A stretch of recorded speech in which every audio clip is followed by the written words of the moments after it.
Sinceramente, a mi parecer, valvulopatías es un tema súper extenso que te combina tanto fisiología como las patologías, pero con un enfoque funcional. O sea, tenemos que conocer bien qué es lo que pasa de verdad, como para que sea más fácil poder identificar lo anormal y sobre todo en la clínica.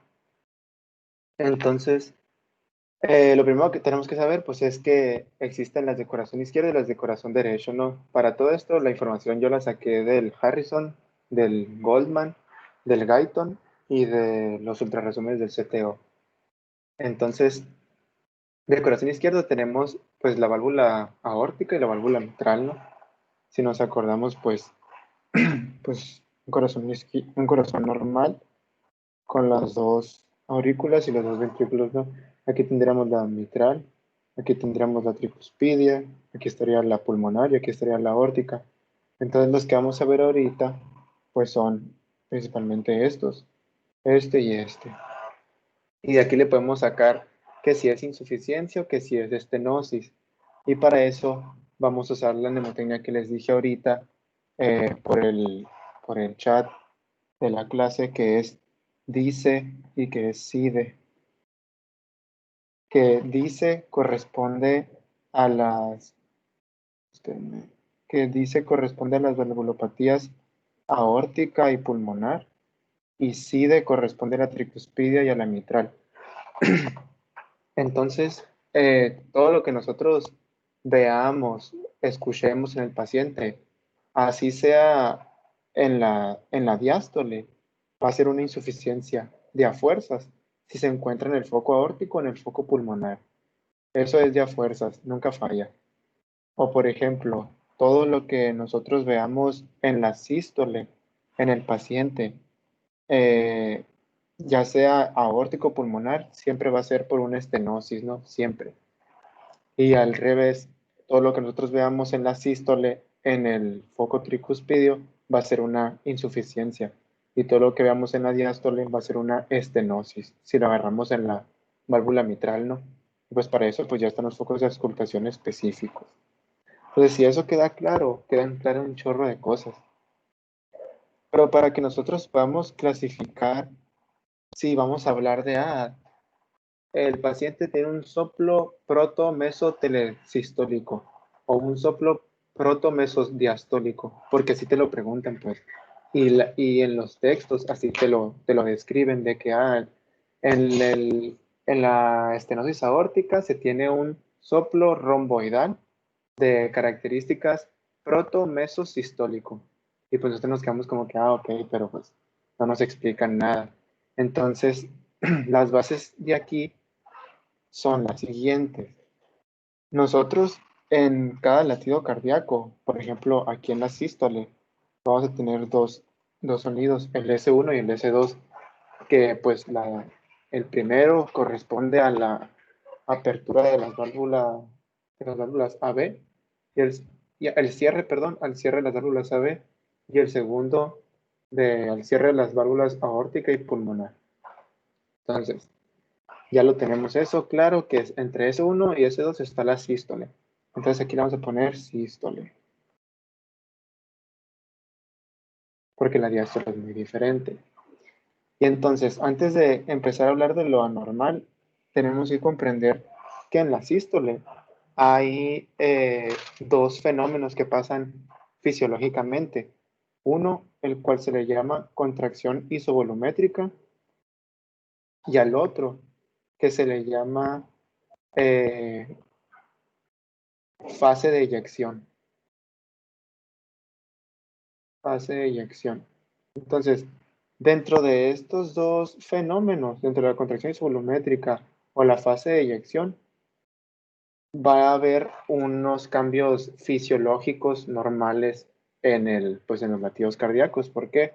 Porque, por ejemplo, aquí en esta fase de contracción isovolumétrica, el corazón se contrae. Se contrae tanto que logra vencer la poscarga, o sea, las resistencias arteriales de la aorta, para que se haga la fracción de eyección. Entonces, este va a ser el gasto cardíaco. Ese va a ser el gasto cardíaco, en donde pues ya se contrae y sale la sangre. Entonces, con el estetoscopio nosotros lo podemos clasificar en varios.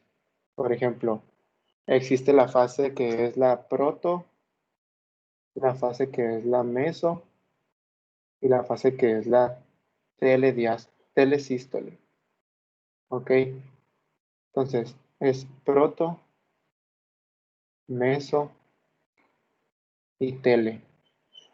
¿De qué estamos hablando? Pues de la sístole, ¿no? Entonces, proto, meso, tele. Protosistólico, mesosistólico, telesistólico. Se divide en tres. Y por ejemplo, ya con estas bases, nosotros podemos distinguir si el soplo en una valvulopatía va a ser que nos digan, ah, es un soplo mesotelesistólico. Ah, pues entonces yo puedo pensar en que es una estenosis aórtica, porque la estenosis aórtica se caracteriza porque está un soplo mesotelesistólico. Pues ahorita eso lo vamos a ver. Luego, en la diástole va a ser todo bien diferente. Bueno, no muy diferente que digamos, ¿no? Va a ser nada más, las fases fisiológicas sí son diferentes. Pero, por ejemplo, diástole. En la diástole tenemos, ya no tenemos dos fases nomás, porque en la sístole vimos que era que el contracción isovolumétrica y la fase de eyección.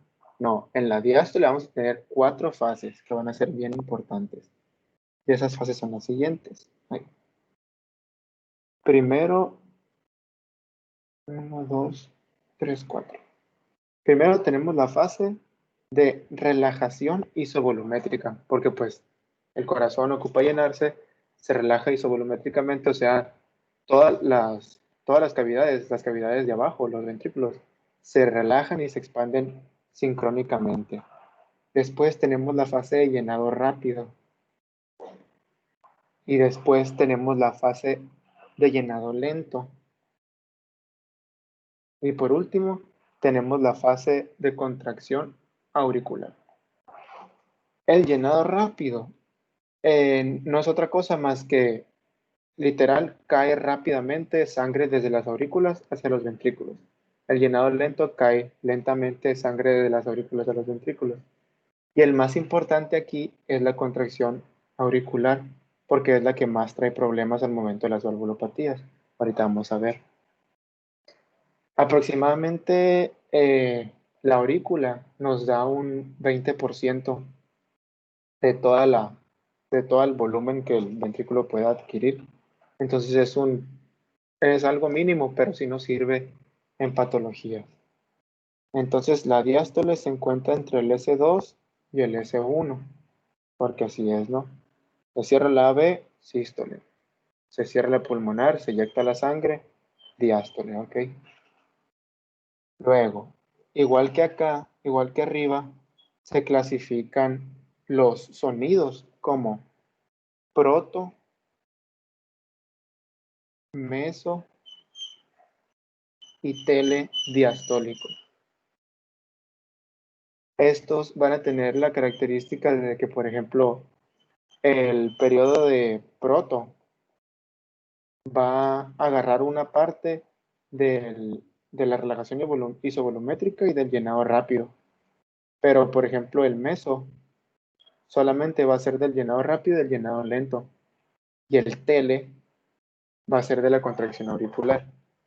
Entonces, ya sabiendo que existe fases para pues, poder clasificar un soplo, va a ser más fácil distinguirlos, porque van a sonar de una manera característica. Entonces, vamos a empezar a ver, con base en esta mnemotecnia. Si nosotros estamos buscando una estenosis aórtica, ¿en qué fase la vamos a encontrar? Aórtica, estenosis, la vamos a encontrar en la sístole. Ok, entonces yo en el paciente voy a tocarle el pulso y cuando se escuche el soplo y se escuche junto o sea, se escuche junto como cuando yo sienta el pulso, quiere decir que es un soplo sistólico de una estenosis aórtica. Ahora, si yo le estoy buscando al paciente una insuficiencia mitral, si yo le estoy buscando una insuficiencia mitral, quiere decir que en la sístole voy a encontrar la insuficiencia en el foco mitral. Si yo le estoy buscando al paciente una, una estenosis tricuspidia, ok, entonces en la diástole voy a ver o voy a escuchar esa estenosis tricuspidia por la E de estenosis, la T de tricuspidia y la D de diástole, ¿no? Ok, a ver, vámonos al primer ejemplo, ¿ok? Que es el de, ¿cuál es? Vamos a agarrar esto. Que es el de estenosis mitral. A ver, déjenme ver. Primero vamos a irnos con estenosis aórtica.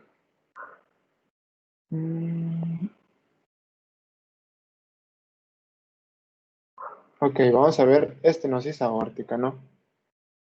La estenosis aórtica se caracteriza, pues, etiológicamente, pues ya vimos, ¿no? Un poco en la clase de que, calcificación, ¿qué otra cosa? Fiebre reumática, puede ser también por idiopática calcificada, algo así la ponen.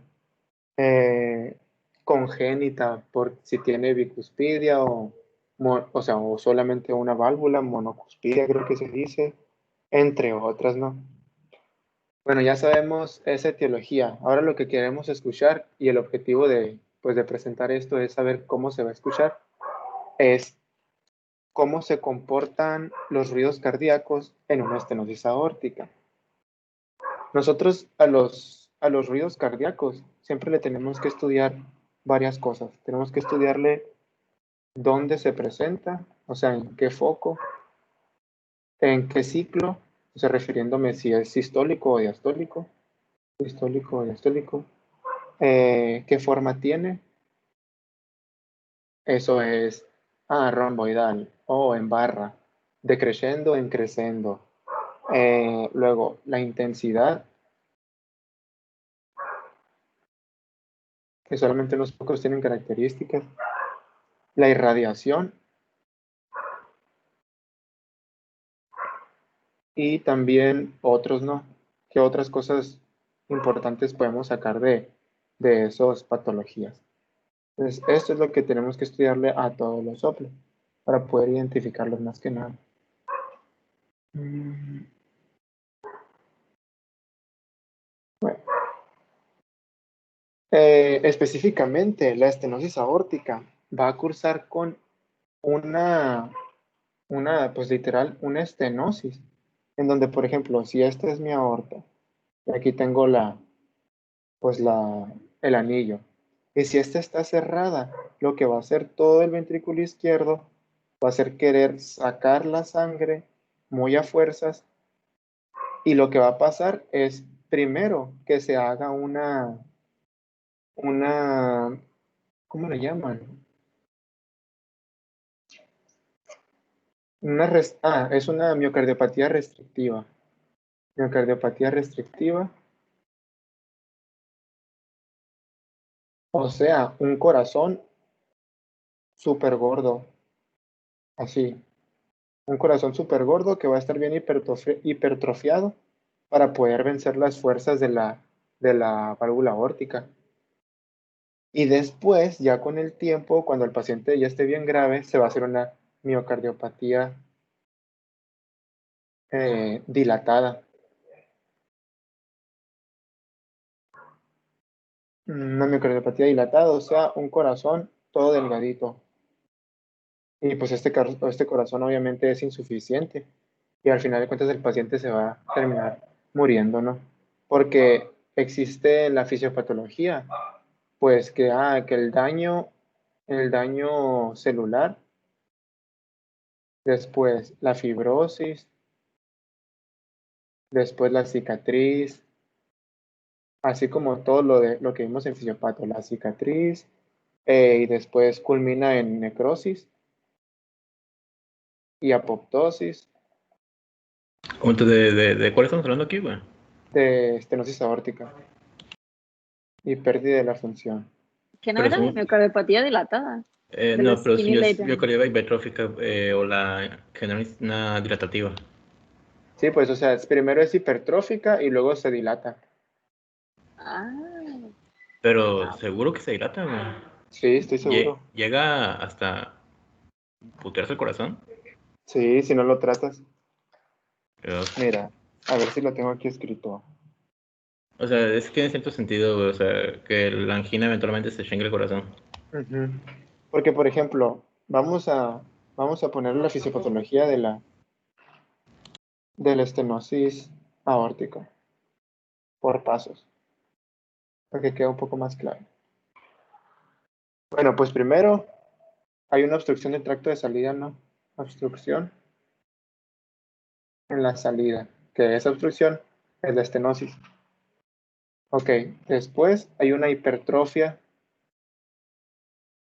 concéntrica, que es lo que les dije del corazonzote, que es así lo dibujan, un corazonzote todo fuerte. Obviamente no es bueno eso. parece papaya.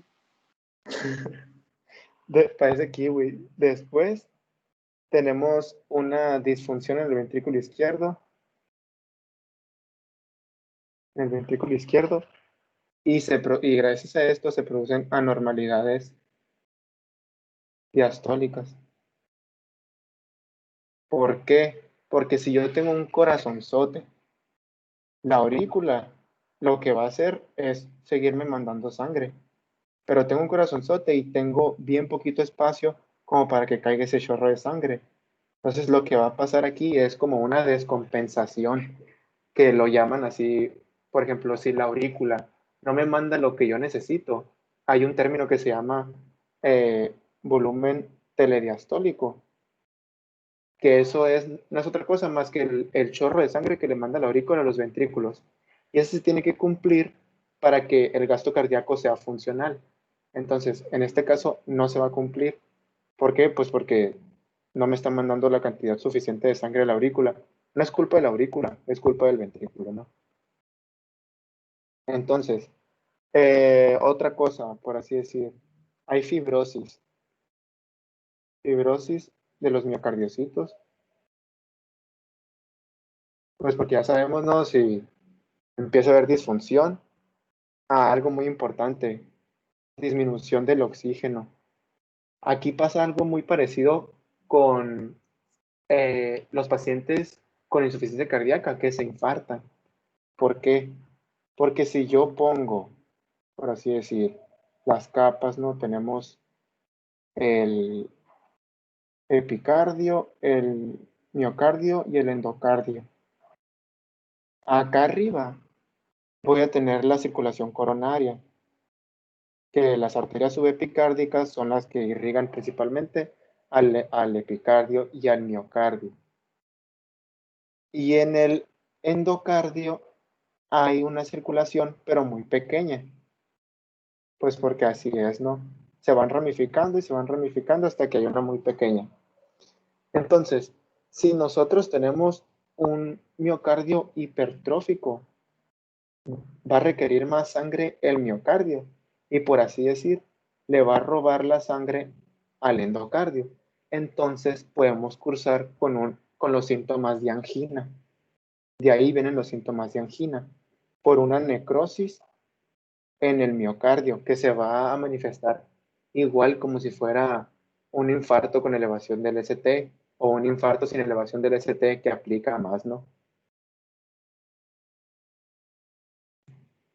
Por eso es que en la estenosis aórtica los libros te dicen, ok, sí hay síntomas de congestión pulmonar, ya sea disnea, ortopnea, disnea paroxística nocturna, pero lo que aquí te lo define es el síntoma de angina cuando el paciente está haciendo ejercicio.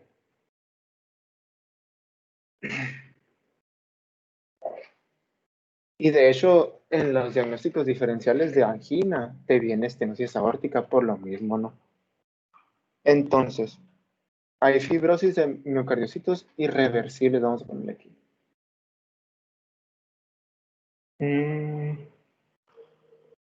Luego, 6. Deterioro en la función. Por lo mismo de la fibrosis. Después, ahora sí, vamos a empezar a cursar con todo aquello que se nos regresa. ¿A qué nos referimos? Por ejemplo, vamos a hacer el dibujito aquí. Esto está bien padre. Y si queda claro, está súper. Aquí tenemos la válvula aórtica, la pulmonar acá, la mitral acá y la tricuspidia la que acabo de dibujar. Entonces, el corazón pues está conectado con el pulmón por las venas pulmonares, ¿no? Y pues la arteria pulmonar sale y también se conecta con el pulmón. Aquí son los pulmones. Entonces, cuando el corazón quedamos que quedaba todo hipertrófico, en todas las patologías, insuficiencia cardíaca, una insuficiencia cardíaca izquierda que se hace derecha, choque cardiogénico, edema agudo de pulmón, de origen cardiogénico, en todo va a pasar lo siguiente. Se aumentan las presiones aquí en el ventrículo izquierdo y sube. Se aumentan las presiones aquí en la aurícula izquierda y sube, y sube, y sube. ¿Y qué va a pasar? Va a haber una congestión pulmonar debido a que es tanta la sangre que se tiene aquí que las fuerzas de Starling, si no me equivoco, se vencen porque aumenta la presión hidrostática y no hay una presión coloidosmótica suficiente como para que a mí me mantengan esa sangre adentro, más bien ese suero. ¿Y qué es lo que va a pasar aquí? Va a ser la clínica, que es cuando se presenta la disnea, la ortopnea, la disnea paroxística nocturna y la tos con esputo, ¿no? Que puede ser esputo asalmonado o diferente. Entonces, las valvulopatías que me afecten principalmente esta zona, las zonas de arriba, son las que fácil, pum, me cursan con esta clínica. Ahí va otra vez, las valvulopatías, o por ejemplo, la mitral o la tricuspidia, que son de arriba, me van a cursar rápidamente con los síntomas de congestión pulmonar, que son estos, la disnea, la ortopnea, la paroxística nocturna y la tos, porque se regresa, se vencen las fuerzas y pues el pulmones del paciente encharcados, ¿no?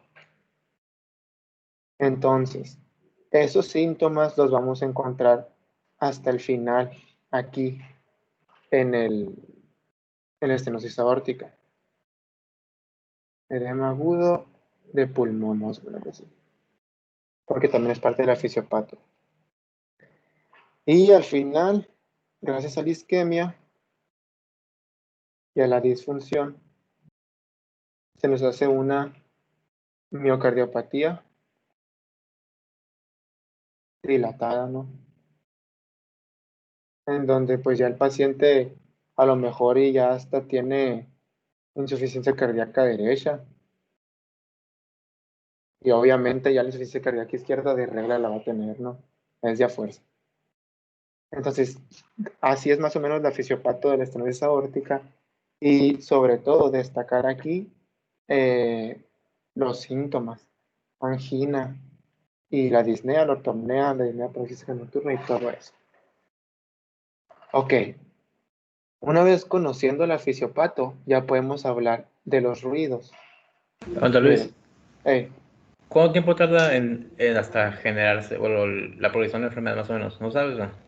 No, no tengo idea.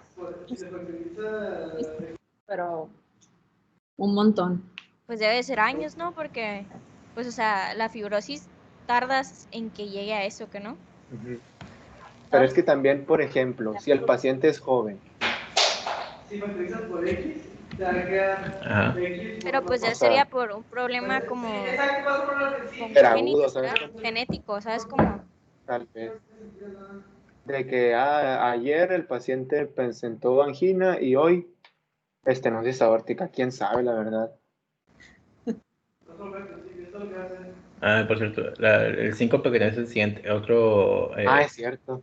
El que ese se síncope. da principalmente, o sea, desde que si ya tiene la obstrucción del flujo, eventualmente cuando haga un síncope de esfuerzo o cualquier cosa que ocupe la vasodilatación periférica, no, el corazón no va a poder compensar, entonces se genera. Sí. Haz de cuenta que estos dos son como los más característicos, pues, pero obviamente no son patognomónicos. Entonces, ¿cuándo nosotros vamos a poder estar en internado y entender que nos digan, tiene un soplo mesotelesistólico? Cuando entendamos lo siguiente. ¿Cómo creen que, o sea, la contracción isovolumétrica nosotros dijimos que era la fase que hacía que el corazón se hiciera súper fuerte para poder vencer las resistencias de la aorta? Entonces, obviamente esto va a estar muy difícil. ¿Por qué? Porque tenemos una aorta con un diámetro súper chiquito. Entonces, la característica de la estenosis aórtica va a ser más o menos esa, en donde nosotros vamos a tener un soplo de tipo romboidal, le llaman. Todo chueco me va a salir. Romboidal.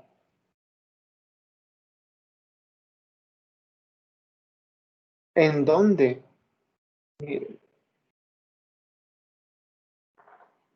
en donde en esta parte se va a escuchar súper fuerte. Haz cuenta, tuf. Los soplos son como que tuf, tuf. O sea, se escucha súper fuerte y aquí ya va disminuyendo. Entonces, si tiene forma de rombo y si al principio sube y después baja, en los libros le llaman que es un soplo de tipo ¿cómo es? Crescendo, decrescendo.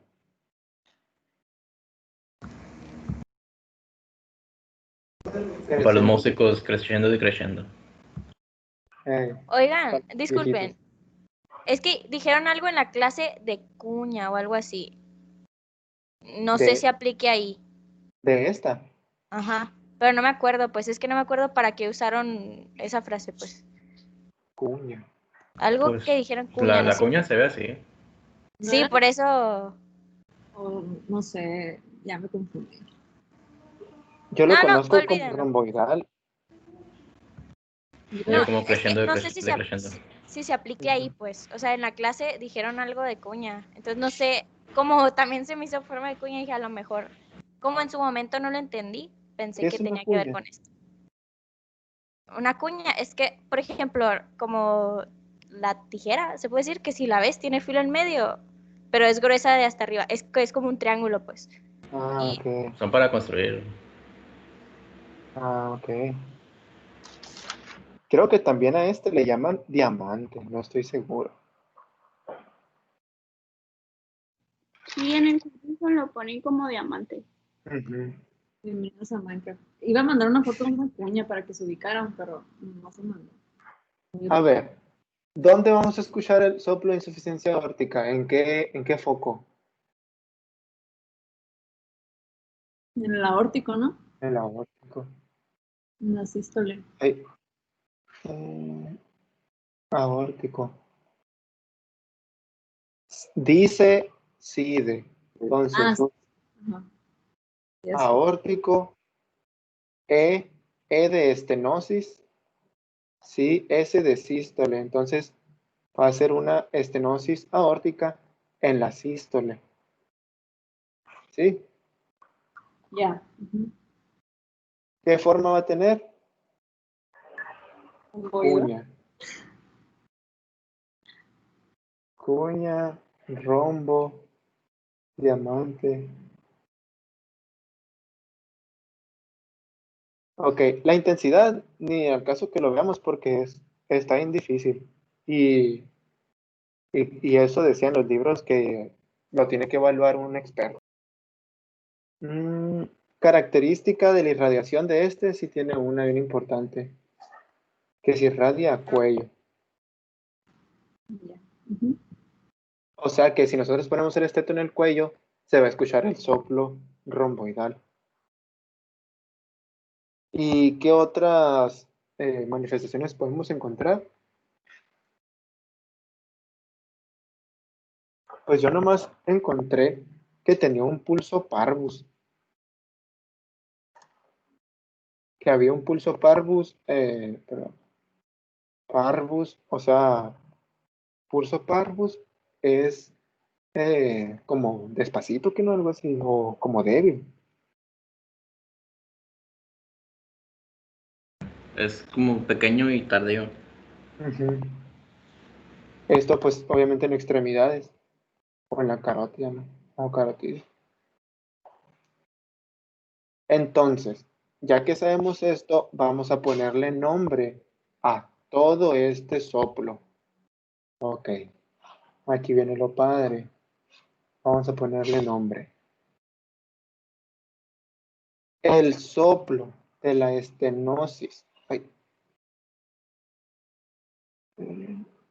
El soplo de la estenosis aórtica va a ser un soplo.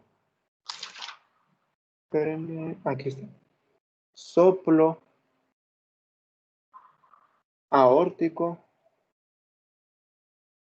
meso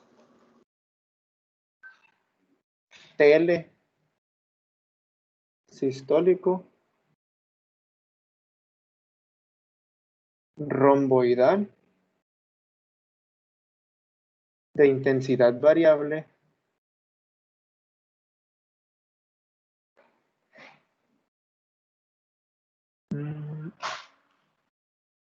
y con R2 eyectivo.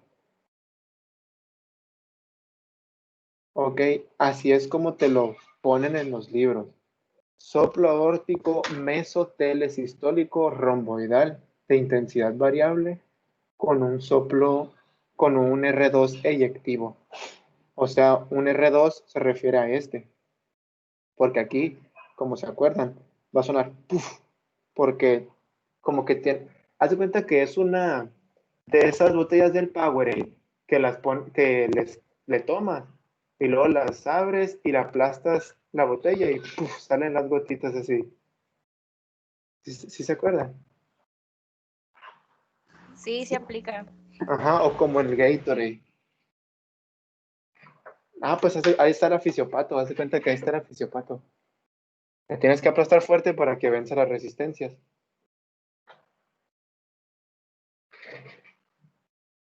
A ver, ¿qué más?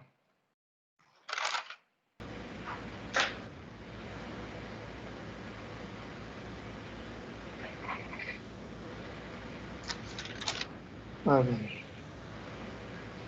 Ok. Entonces, si ya quedó claro, vamos a irnos a hablar sobre la estenosis mitral. Pero esperen. A ver, ¿qué hago? Mm,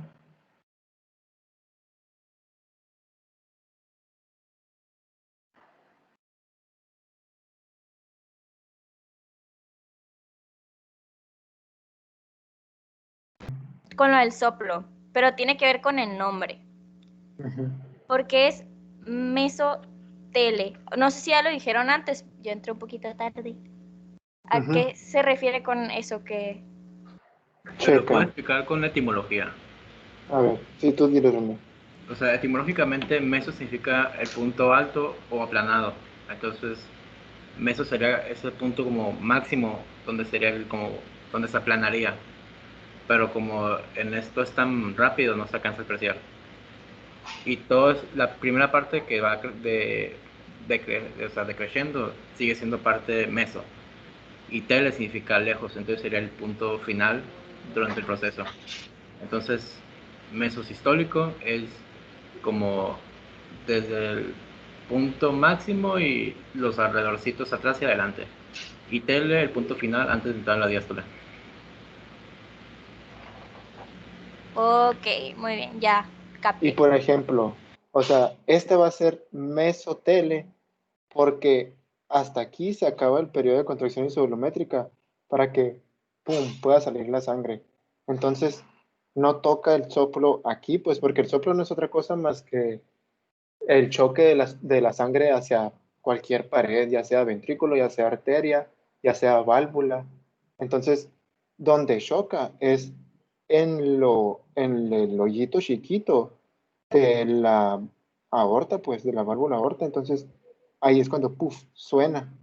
Y es tele porque, si mal no recuerdo, se escucha como que, puff, o sea, como que se escucha fuerte y después va disminuyendo, por eso es romboidal. Y proto es el principio. Ujú. Lo mismo aplica para la parte para la diástole. O sea, protodiástole, mesodiástole y telediástole. Y cuando escuchen holo significa todo. Ándale, o lo es todo. O lo llaman pan también. Pan sistólico, pan diastólico. Puede ser de esa misma No había manera. escuchado esto, pero también aplica. Muchas gracias, ya capté. A ver, ahora vamos a ver otra cosa que también está difícil, que es la... O sea, si ya estamos hablando de estenosis, pues vamos a seguir hablando de estenosis. Vamos a ver la estenosis mitral. Estenosis mitral. Estenosis mitral. Fuck, la sangre se está regresando.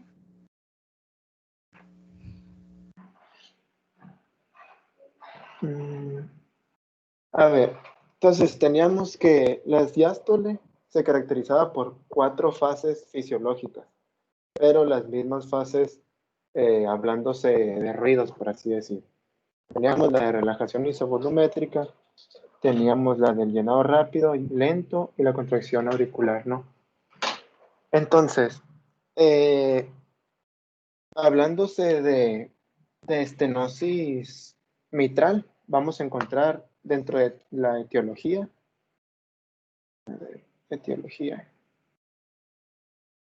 Este es un poquito más, pues no tan compleja, pero toca un tema muy importante que es fiebre reumática. Fiebre reumática, pues que es la enfermedad autoinmune que te ataca por los antígenos del Streptococcus pyogenes o el beta hemolítico del grupo A de la faringoamigdalitis, ¿no? Y esta se caracteriza por, pues, ir de válvula en válvula, atacando y atacando y atacando, hasta que pues se replica. Es más bien como una hipersensibilidad, porque como que se calcifica al final la válvula, ¿no? Entonces, pudiéramos hablar de fiebre reumática, pero no es el caso. Solamente yo se los recomiendo, si quieren saber un poco más de fiebre reumática, busquen los criterios de Jones. Jones. Que hay criterios mayores y menores para nosotros poder diagnosticar, entre comillas, clínicamente si el paciente tiene fiebre reumática o no. Y otra cosa importante de la fiebre reumática es que, pues, el tratamiento, ¿no? Que es penicilina G, benzatínica, por, bueno, no, perdón, por 5 años, creo. Sí, por 5 años o por 10 años. O de por vida, dependiendo del estado del paciente, ¿no? Y la característica de esta penicilina es que se pone cada 30 días. Ok. ¿Qué otra etiología tenemos? Antes de que pase el siguiente, si es con fiebre reumática, pues tiene que estar en pacientes jóvenes. No le Ajá, busques a muy un poco de importante. 70 años, o sea, fiebre reumática, buscar una clasificación. Ujú, E igual, si son jóvenes y tiene esa madre, busca el de piquetes. Posiblemente está metiendo orina, una madre así. ujú. Por inoculación también puede ser. Entonces, esa es la etiología. En la fisiopato, a ver, vamos a entender la fisiopato. Fisiopatología. Vamos a tratar de ponerlo por pasos también aquí. Entonces tenemos, ok, pues tenemos la etiología, la que se nos presenta, ya sea la fiebre reumática o la calcificación, ¿no? Que ya quedamos. Después, aquí lo primero que va a pasar, ¿qué va a ser? Miren, entonces si tenemos la derecha, la izquierda, así, está muy feo. Bueno, si nosotros tenemos aquí una válvula tricúspide estenótica, o sea, reducida de radio, ¿qué va a pasar? Nosotros normalmente tenemos 4 fases en la diástole, estas 4. Para empezar, lo primerito que va a pasar es que va a haber un llenado ventricular muy escaso. Entonces, si hay un llenado ventricular muy escaso, se van a activar reflejos que me van a hacer a mí como aurícula ponerme pilas y decir, ok, no le está llegando sangre al ventrículo, tal vez disminuye el gasto cardíaco. ¿Y eso qué hace? Que haya inotropismo positivo y cronotropismo positivo. Entonces, se va a empezar a acumular sangre a lo tonto aquí, porque pues hay estenosis tricuspidia. ¿Y qué va a pasar? Ok, van a pasar 2 cosas. La primera cosa que pasa es una hipertrofia de la aurícula izquierda. La segunda cosa que pasa es una hipertrofia del ventrículo izquierdo. Y la tercera cosa que pasa es una, ¿cómo le llamamos? Una sangre anterógrada. Anterógrada, sí. O sea que se regresa a los pulmones. Ok. Entonces, aquí ya tenemos varias cosas que podemos sacar fácil. Ok. En la hipertrofia de la aurícula izquierda, ¿cómo se va a ver el electro? Este no es, o sea, no es tema, pero la verdad que está padre y no está tan complicado entenderlo así. En el electro, la onda P está caracterizada pues por la despolarización auricular, ¿no? Ya sabemos eso. ¿Cómo es? Derecha e izquierda. Entonces, nosotros sabemos que esta es una onda P normal, súper bien, no pasa nada. Pero si nosotros tenemos una onda P, perdón, si nosotros tenemos una aurícula que tiene una hipertrofia auricular izquierda, se va a ver de la manera siguiente. Perdón, derecha, izquierda. O sea, mi aurícula derecha sigue normal, pero mi aurícula izquierda aumentó. ¿Y eso en qué se traduce? Igual que la imagen. Una onda P mitral. P mitral se llama. Mitral de M. Entonces, cuando nosotros veamos una onda P mitral en D1, por así decir, ya sabemos que el paciente tal vez tiene hipertrofia de la aurícula izquierda. Y la aurícula derecha es la P pulmonale, que si quieren buscarlo, tampoco no está tan difícil. Entonces, eso tenemos aquí, en el electro. Vamos a poner una M. Ahora, ¿qué vamos a tener en el electro en la hipertrofia del ventrículo izquierdo? Pues vamos a tener una hipertrofia del ventrículo izquierdo. Y para eso vamos a usar el índice Sokolov, que son más de 35 milivolts, creo, en la suma de B6 más la la R en B6 y la S en B1, creo. Si mal no recuerdo. Si no, pues ahorita me dice. Esto vamos a encontrar en el electro arriba y abajo. Vamos a ponerlo así como que, los hallazgos clínicos. Luego, ¿qué más vamos a encontrar con esto? Lo mismo ahorita. Disnea, tos, disnea paroxística nocturna. ¿Y qué más? Pues ya, ¿no? Ok. Ahora, vámonos otra vez a la fisiopato. Sí quedó claro esto.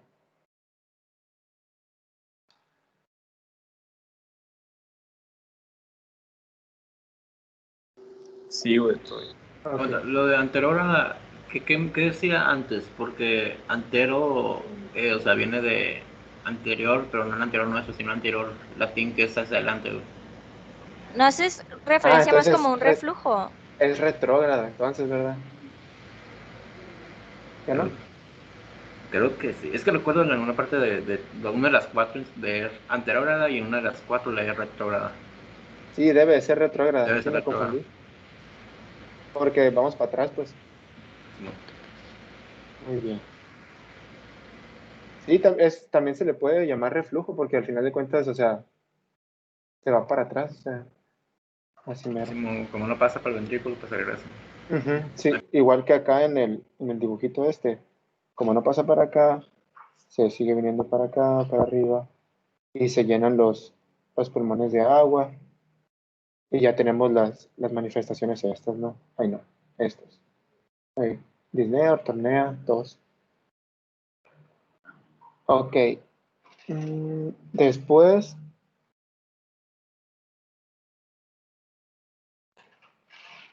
aumenta la presión en la aurícula izquierda. Eso ya lo sabemos porque pues aumenta el tamaño, aumenta la presión, hay mucha sangre. Ok. Este es un mecanismo de compensación para poder llenar eh, el ventrículo izquierdo, pues para que nos tenga un buen gasto cardíaco, pero al final no da abasto, pues. Y es cuando empieza a tener los signos y síntomas, ¿no? Después aumenta la presión de las venas pulmonares.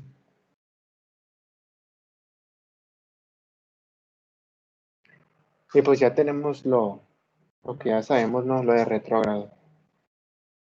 Voy a poner aquí retrógrado, para no mencionarlo. Luego vamos a ponerle aquí como insuficiencia cardíaca izquierda. ¿Por qué? Porque este también aumenta de tamaño. Y al final nos puede llegar hasta una insuficiencia cardíaca derecha. ¿Por qué? Por lo retrógrado. Ya es una hipertrofia también. Hipertrofia ventricular derecha. Ok, ahora sí lo importante. ¿Cómo la vamos a encontrar aquí en la estenosis mitral? Vamos a encontrar uno que se llama, ¿dónde está? Aquí. Este soplo se llama soplo mitral de llenado mesotelediastólico con refuerzo telediastólico. O sea, quién sabe. Y lo vamos a ver. El soplo va a estar de esta manera.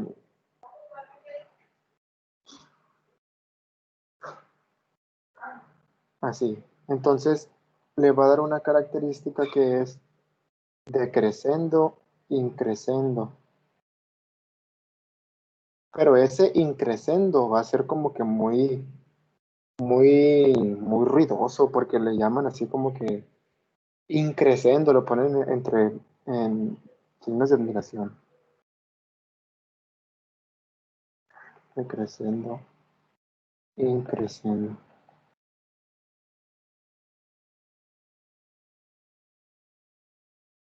Decrescendo, increscendo. Entonces, ¿qué fases nos agarra? Meso, TL, ¿verdad? Entonces, va a ser un soplo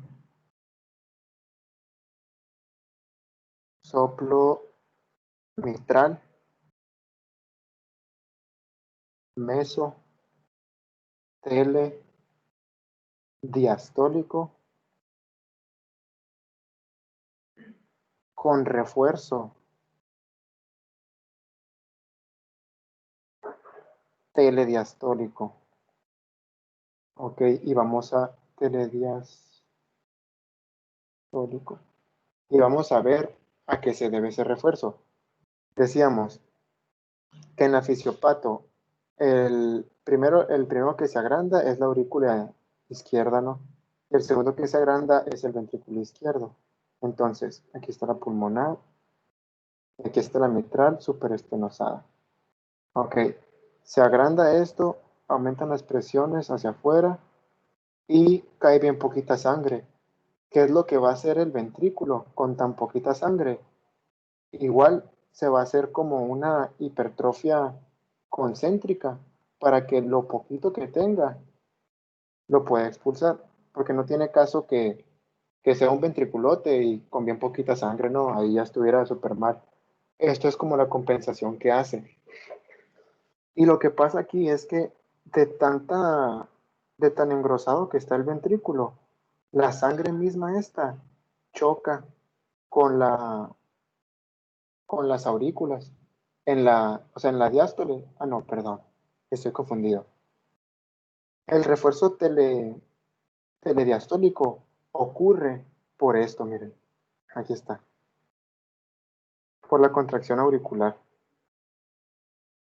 ¿Qué pasa? Cae la sangre lo que se puede, y en la parte telediastólica, las aurículas se contraen lo más que pueden para que siga cayendo sangre, y esa contracción provoca un roce en el anillo mitral y se genera ese reforzamiento.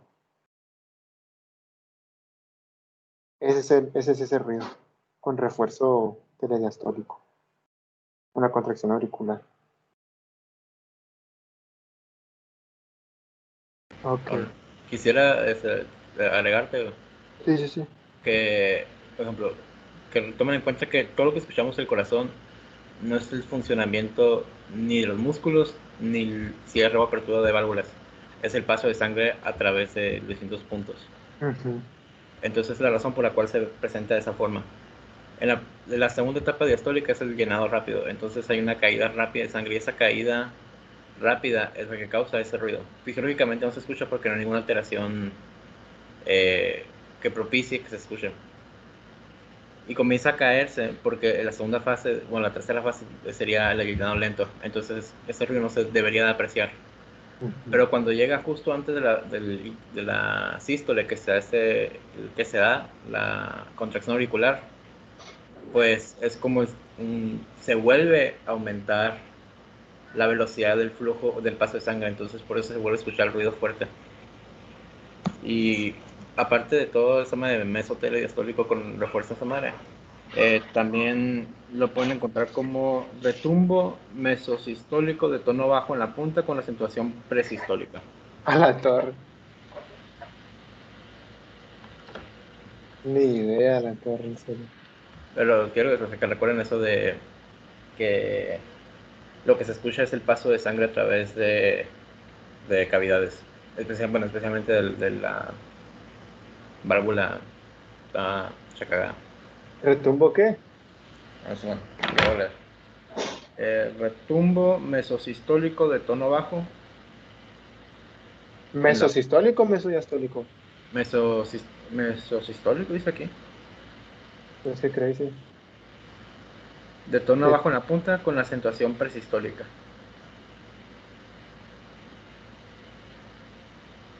¿Con atenuación? Con Acentuación. acentuación. Con acentuación. Presistólica. Así es el pocket. El pocket. Hicimos el de medicina de bolsillo. Ah, ok. ¿El sabatín? No sé si es el sabatín, güey. Hicimos el sabatín. En el MIB no viene esto. Qué triste. Bueno, entonces,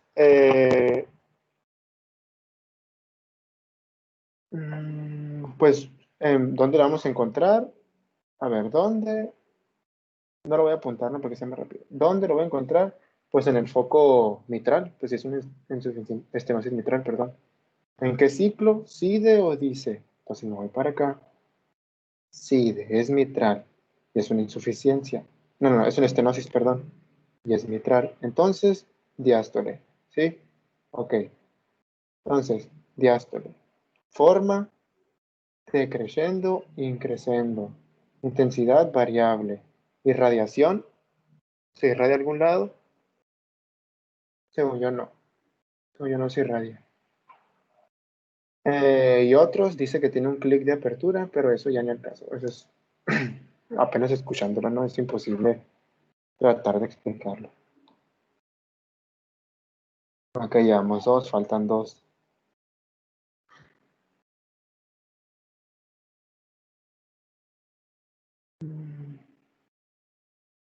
Si quieren esto, lo hago PDF y se los paso. Ahora, sí, Hay que Simón que decirlo. sí. Ahora vamos a ver cuál nos toca. Insuficiencias ahora. Ya vimos 2 estenosis, nos quedan 2 insuficiencias. Vamos a empezar con insuficiencia mitral. Okay. Ahí.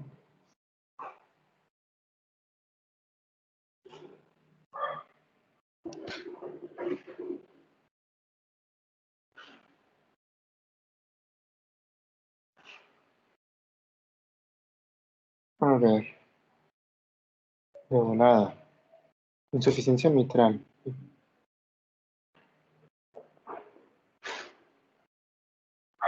Entonces, siempre que hablemos de insuficiencia, quiere decir que algo nos está haciendo que pues no caiga, bueno, no es que no caiga, sino que la sangre no llegue bien y que aparte se pueda regresar. ¿Por qué? Pues porque la válvula mitral en este caso no está muy bien de su estructura, lo cual hace que no salga correctamente la sangre y que aparte de que no sale, se regresa. Hay una regurgitación, ¿no? Eso es importante. Entonces, vámonos a la etiología de la insuficiencia mitral. Aquí es un importante. Infarto. ¿Por qué infarto? Porque, miren, vamos a ver si se puede dibujar. Tenemos al ventrículo izquierdo, ¿no? Y acá tenemos a la válvula mitral. Aquí están los músculos papilares, que si mal no recuerdo son 2, creo. Ojalá y, no sé, X. Creo que sí, Y uno por... sí, son 2, ¿no? Y tenemos cuerdas tendinosas. Entonces, si nosotros, pum, tenemos un infarto que nos abarque parte de esos músculos papilares, ¿qué es lo que va a pasar? Ok, pues hay muerte celular de los músculos papilares del miocardio y que va a haber, o sea, no va a haber una tensión adecuada de la válvula mitral. Y aquí le dibujé 3 válvulas, son 2 nomás porque es mitral. Y pues va a haber una insuficiencia mitral, infarto por isquemia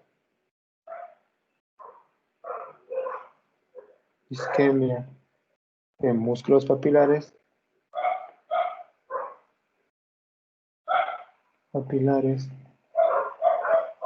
cuerdas tendinosas,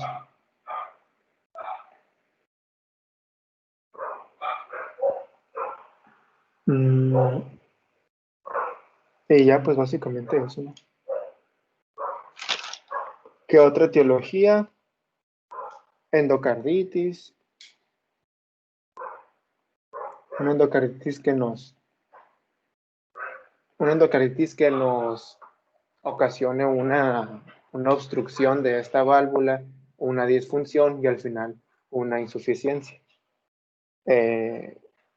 Colagenopatías, y aquí es cuando entra las colagenopatías.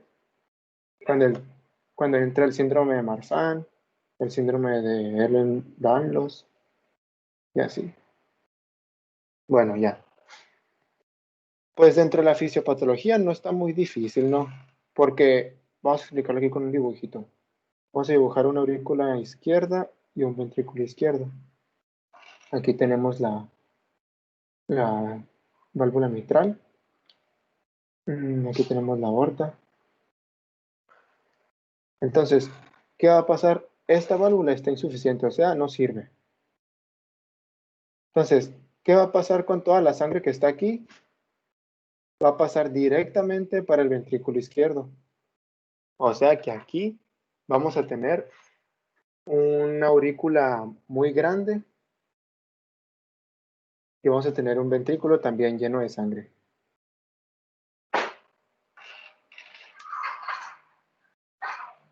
Entonces, hipertrofia ventricular izquierda, hipertrofia auricular izquierda. ¿Ok? Y aquí nos los marca que vamos a tener primero una hipertrofia. No. Aquí no vamos a tener una hipertrofia concéntrica. Aquí va a ser una hipertrofia excéntrica. O sea, ¿qué quiere decir? Un miocardio todo delgadito. Y obviamente que esto no nos va a servir para nada. ¿Por qué? Porque no hay músculo como para que haya una contracción y que puedan vencer las resistencias vasculares periféricas. Entonces, si el paciente empieza a hacer ejercicio, se va a morir literal. Dentro de los síntomas, vamos a encontrar los mismos. Los retrógrados, que son los que ya sabemos, disnea, tos, disnea paroxística nocturna, fatiga. Entonces, si el paciente comienza a hacer ejercicio, lo de aquí no va a ser suficiente como para que compense el gasto cardíaco de pues todo el organismo, ¿no? Y va a haber una disminución del gasto cardíaco, va a haber tal vez una hipoperfusión, hasta hipoxia, ¿no? Bueno, ¿cómo va a ser el soplo en la insuficiencia mitral? Va a ser característico, va a ser holosistólico, holosistólico o pansistólico. ¿Por qué? Porque, o sea, realmente el soplo se va a escuchar en toda la sístole, porque hay una regurgitación cuando el ventrículo haga esto. Cuando el ventrículo expulse la sangre para la aorta, también se va a devolver hacia la aurícula. Entonces, durante toda la sístole va a haber choque de sangre en cualquier parte, tanto en la aorta como en la mitral, y pues por eso va a haber un soplo holosistólico. No está tan difícil esto.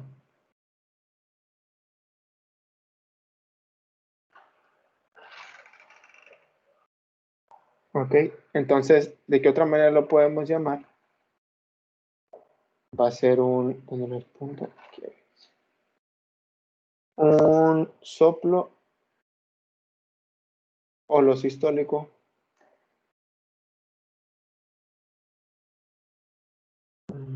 regurgitativo.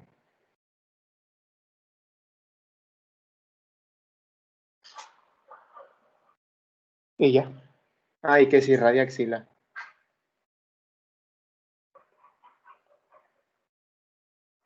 Esto es bien importante. Que se irradie a axila. El Pocket le dice soplo holosistólico soplante de tono agudo en punta.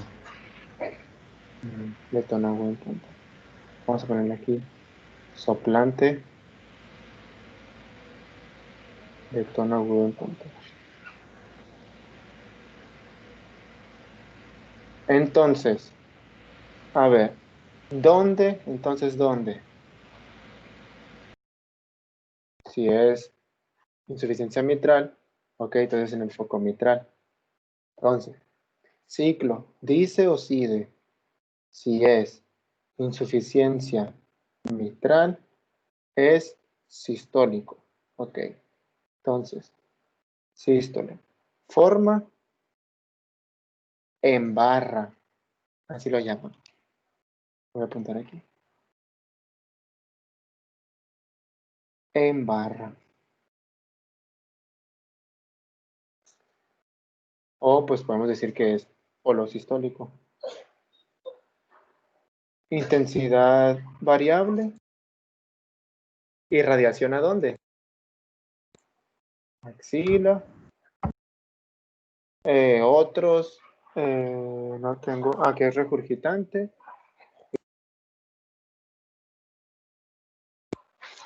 ¿Alguna duda para ya pasar al último? Un dato, también se puede extender hasta la protodiástole. O sea, todo casi. O sea, casi todo. O sea, poquito después del S2. O sea, que casi puro soplo vamos a escuchar. Ujú. Como que llega a la fase de relajación isovolumétrica.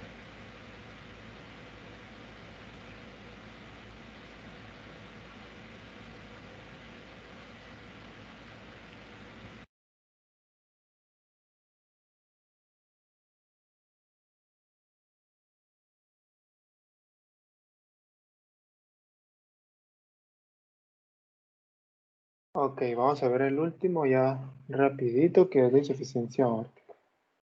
Oigan, se me olvidó mencionarles que la estenosis aórtica, a ver, ¿es aquí? Sí, es aquí. Que la estenosis aórtica se puede evaluar su gravedad. Por ejemplo, nosotros podemos decir, el paciente está muy grave. Si el soplo empieza acá, o sea, si se dan cuenta que tardó todo esto para poder abrirse, o sea, todo esto tardaría para poder abrirse si se encontrara aquí. Entonces el paciente está con un diámetro de la válvula aórtica súper chiquito o súper, como que tiene mucha fuerza, pues, y es muy difícil que se abra. Entonces, mientras más pegado esté el S2, mayor va a ser la gravedad de ese paciente.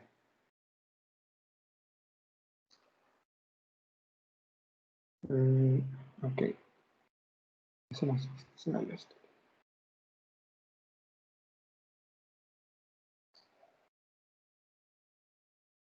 Ok, por último, vamos a ver la insuficiencia aórtica.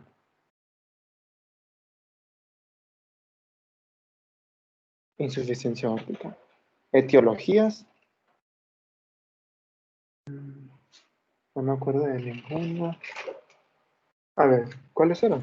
Aquí tengo dos principales: enfermedades de raíz o valvulopatías. Las enfermedades de Ok. raíz son más frecuentes y está la hipertensión, aneurismas, disección de la aorta, síndrome de Marfan, Ehlers-Danlos, inflamación aórtica por células gigantes, Es Takayasu, cierto. espondilitis anquilosante, artritis, sífilis. Sí, feliz. Lo que nos dijo la maestra.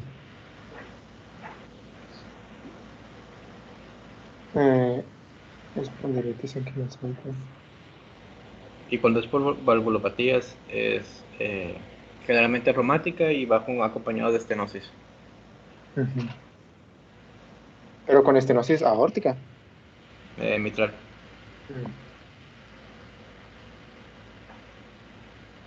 No, Entonces, un tercio es aórtica, un sexto mitral.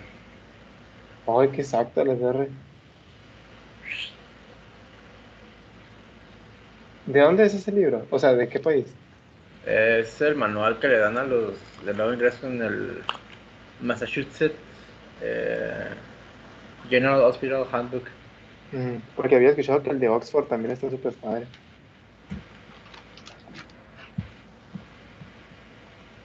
Bueno, aquí esto está más complejo porque, bueno, al menos el Harrison te lo divide en aguda y crónica, pero vamos a ver la crónica, que es la más común, según el Harrison y según yo, ¿no? Bueno, ¿qué va a pasar aquí? Miren, vamos a dibujar una aorta. que tiene literal un super hoyote, que se escuche feo. Un ventrículo y una aurícula.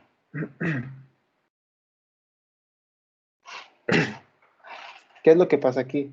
Ok, la aurícula funciona correctamente, muy bien. Tenemos las 4 fases, relajación isovolumétrica, el llenado rápido, el llenado lento y la contracción auricular. Ok, muy bien. Le pasa sangre el ventrículo, la aurícula, perdón, al ventrículo y pues este se llena de sangre. Entonces, ¿qué va a pasar? Antes de nosotros conocer esto, nos tenemos que acordar de las fuerzas, de las leyes de Frank Starling. De Frank Starling, sí. Stop.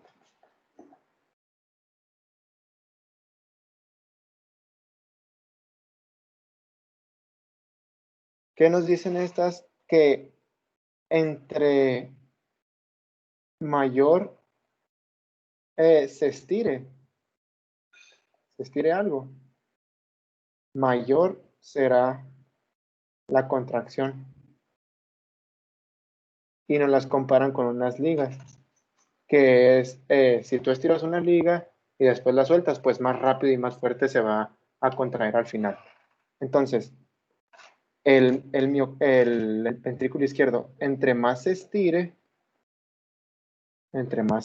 mayor será la contracción. ¿Y qué pasa aquí?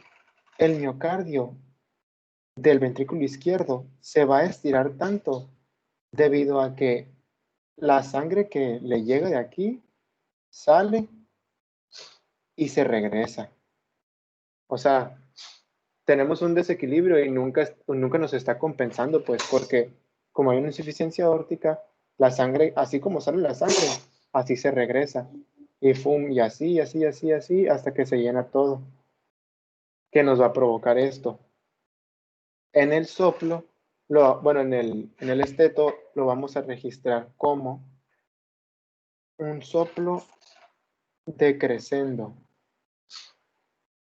Un soplo decrescendo, pero que es continuo, o sea que es tanto proto como meso como tele. ¿Ok? Entonces, ¿qué nombre le vamos a poner? Un soplo holo, bueno, un soplo diastólico, holo diastólico.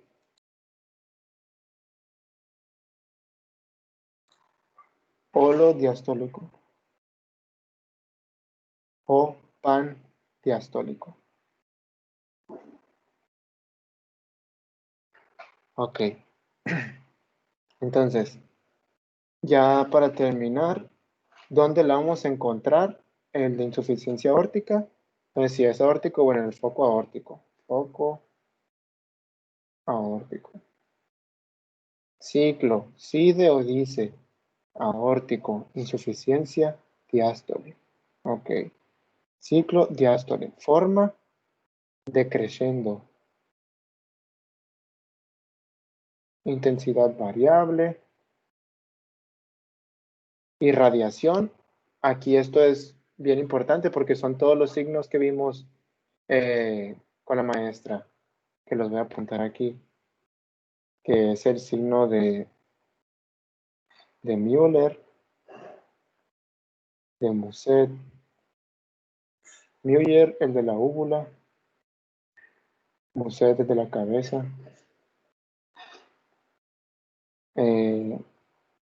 ¿qué otro? El de Quinque, el de las uñas y el de Corrigan, que es el del brazo o el cuello, ¿no? Entonces, esos son los signos característicos y pues como va a haber una gran cantidad de sangre en el ventrículo derecho, se va a llenar todo esto. Si se llena todo esto, se llena todo esto. Si se llena todo esto, vamos a tener la misma historia. Se va para atrás, retrógrado, hacia los pulmones y se va a llenar también acá. Entonces en la clínica vamos a tener clínica retrógrada.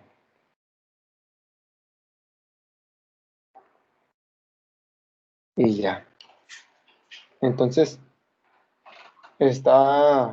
pues sí está complicado saber cuál es cada uno, pero así entendiéndolo, ya se puede hacer algo más